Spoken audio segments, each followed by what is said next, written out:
মুখে দেখিলে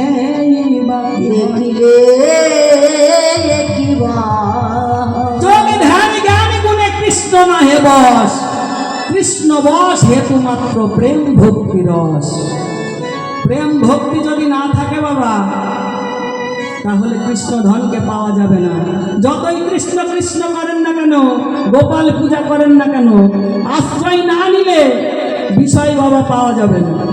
আগে আশ্রয় করুন, তারপরে বিষয় পাবেন, তারপরে কৃষ্ণ ধনকে পাবেন। আগে গুরু, তারপরে কৃষ্ণ, তাই তো বাবা? তাই বলছে ভক্তি না থাকলে কৃষ্ণকে পাওয়া যাবে না। মীরাবাই বললেন নিত্যাহীনে তো হরি মিলে তো জল জন্তু হয়, ফল মূল থাকে তো হরি মিলে তো বাদুর বাদরাই। পীরন ভকানকে হরি মিলে তো বহুত মিল যায় ওজা, স্ত্রী ছোড়কে হরি মিলে তো বহুত মিল যায় খোঁজা। दूध पी के हरि मिले तो बहुत वत्स वाला, मीरा कहे बिना प्रेम से ना मिले नंदन। আর লোচন দাস কি বললেন? জ্ঞান কাণ্ডে কর্ম কাণ্ডে যাহা কিছু আছে ব্রহ্মাণ্ডে, ই থেকে হো পাবে না আমারে। ইহা ভাবি ভক্তগণে বিচার করিয়া মনে, জ্ঞান কর্ম কাণ্ড পরিহরি। লোচন দাস বলে তাই জ্ঞান কর্মে প্রেম নাই, প্রেম বিনা না মিলে গোবিন্দ।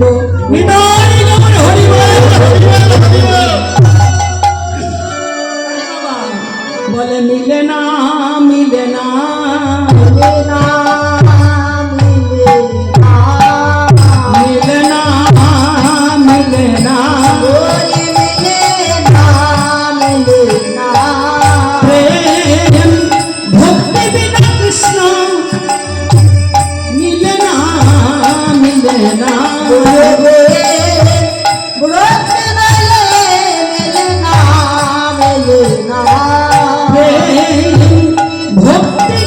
কৃষ্ণ মিলে না মিলে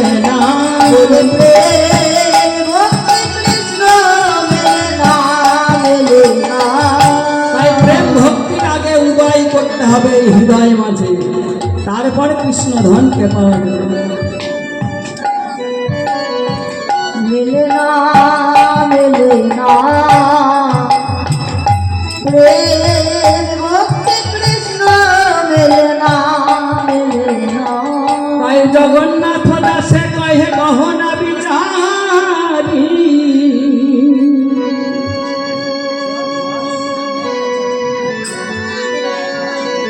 এ নাকি পরাণে সহে বেঁধে নিবি ঠারি।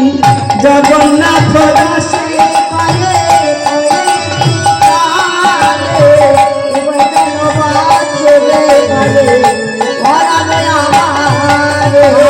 জগন্নাথ দাসে কহে গহনা বিচারি, এ নাকি পরাণে